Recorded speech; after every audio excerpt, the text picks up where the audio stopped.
आप सभी को सोनी शर्मा का नमस्कार और info.com न्यूज में बहुत बहुत स्वागत है।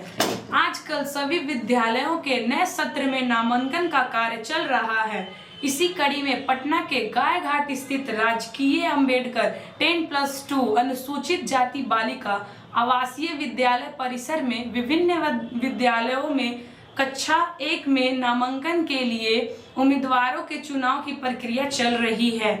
आपको बता दें कि पूर्व में अनुसूचित जाति के लिए निर्धारित विद्यालयों में पहले आओ और पहले पाओ की तर्ज पर नामांकन की व्यवस्था थी, लेकिन इस प्रक्रिया की पारदर्शिता को लेकर कुछ आशंकाएं व्यक्त की जा रही थीं, जिसमें बदलाव करते हुए अब इन विद्यालयों में नामांकन की प्रक्रिया को लॉटरी के माध्यम से संचालित किया जा रहा है।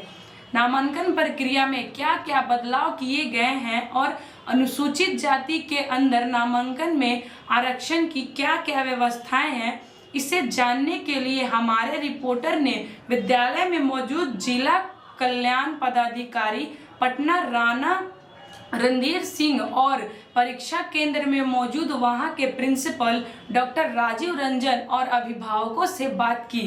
आइए सुनते हैं कि वे क्या बता रहे हैं। आज यहाँ पर जो है नामांकन की प्रक्रिया जो है वो संचालित की जा रही है। उसमें क्या प्रक्रिया है और कैसे लोगों का नामांकन किया जा रहा है? यहाँ पर आज जो नामांकन की प्रक्रिया अपनाई जा रही है, ये केवल वर्ग 1 के लिए अपनाई जा रही है। हम लोग जो सीधा नामांकन करते हैं वर्ग 6 में और वर्ग 1 में, तो वर्ग 6 क्लास में जो होता है वो रिटन टेस्ट होता है। जो रिटन टेस्ट ऑलरेडी पटना जिला के लिए हो चुका है, यही सेंटर बनाया गया था। और क्लास 1 में जो पहले था कि पहले डिपार्टमेंट की पॉलिसी थी कि पहले आओ पहले पाओ के हिसाब से जिनका पहले एप्लीकेशन आता था उसको हम लोग एडमिशन करते थे। अभी क्या हुआ है कि विभाग ने पॉलिसी चेंज किया और अब लॉटरी के माध्यम से, क्योंकि 1 क्लास के बच्चे तो इनका कोई तरह का टेस्ट लेना उचित नहीं है, तो इसीलिए केवल लॉटरी से और ये करने के लिए तो पटना जिला में हमारे 3 विद्यालय हैं। एक गायघाट जहां हम लोग अभी खड़े हैं, एक पुनपुन में है जहां के प्राचार्य हमारे पंकज जी हैं, और एक पिपलावा में है जहां के प्राचार्य हमारे सुरेंद्र जी हैं। तीनों स्कूल का एक दिन करके यहाँ पर चल रहा है। वही लॉटरी की प्रक्रिया की जा रही है। इसमें जो चयनित हो गए उसके बाद इनका नामांकन। 6 में जो रिटर्न वाली प्रक्रिया, तो इसमें किसी तरह की औपचारिक टेस्ट जो है वो नहीं ली जाती है। 1 में 6 में तो रिटर्न टेस्ट होता है, वो तो औपचारिक ही टेस्ट है 6 में, लेकिन 1 में किसी तरह का औपचारिक टेस्ट नहीं किया जाता है। तो एक लोग यहाँ के जो प्राचार्य हैं राजीव रंजन जी, वो बता रहे थे कि काउंसलिंग होती है। तो काउंसलिंग किस विषय? काउंसलिंग ये देखा जाता है कि एज ज़्यादा ना हो, ये ना हो, इस टाइप से चीज़ों को देखा जाता है। क्योंकि होता क्या है कि कभी कभी ज़्यादा एज के बच्चे या बहुत कम एज के बच्चे भी आ जाते हैं। तो वो चूँकि 1 क्लास के बच्चों को रखना भी अपने आप में एक चैलेंज है, वो चीज़ जूनियर क्लास में बड़े बच्चों का होना। हाँ। तो क्या एज वेरिफिकेशन के लिए कोई डॉक्यूमेंट्स की मांग की जाती है उनसे? बिल्कुल। अपार्ट फ्रॉम काउंसलिंग की, चलिए आप नहीं, उनका जन्म प्रमाण पत्र देते हैं।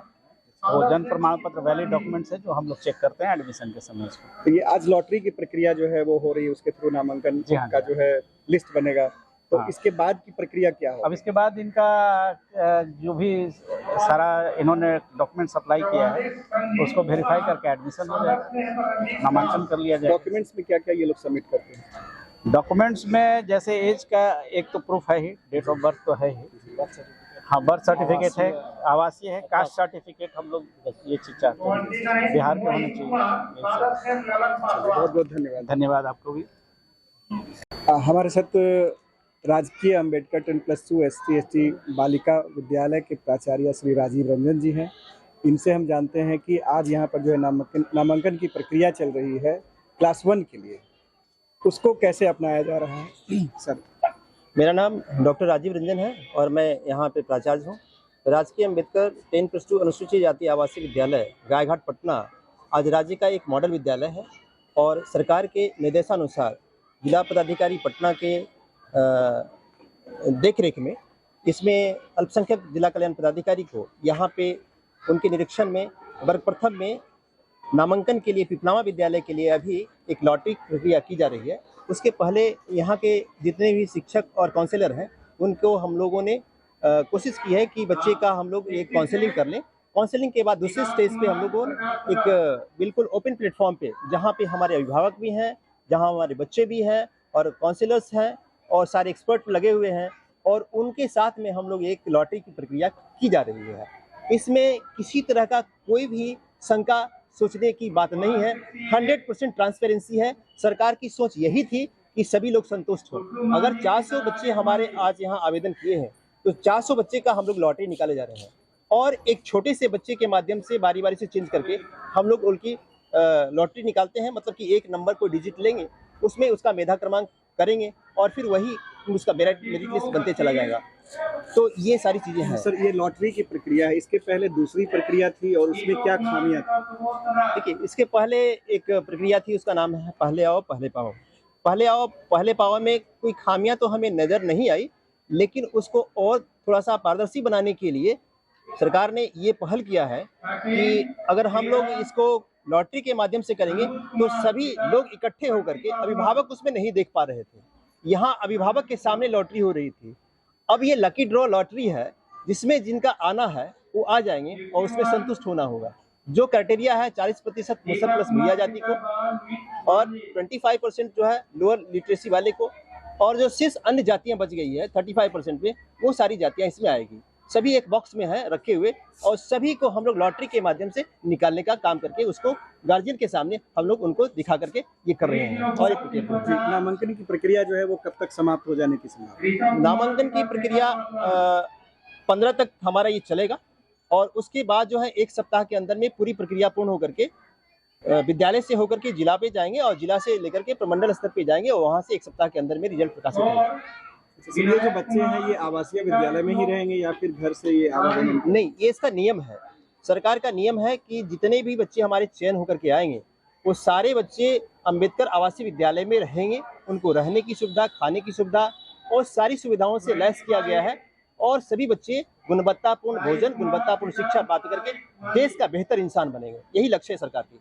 बहुत बहुत धन्यवाद। Thank you. ये थे हमारे प्रिंसिपल साहब श्री राजीव रंजन जी, जो बता रहे थे कि नामांकन की प्रक्रिया से ले करके और भी जो प्रक्रिया अपनाई जा रही है वो कितनी पारदर्शी है और इन्होंने सुविधाओं के बारे में भी, जो बच्चे यहाँ नामांकन लेने आए हैं उनको किस तरह की सुविधाएं उपलब्ध कराई जाएगी उसके बारे में भी विस्तार से बताया।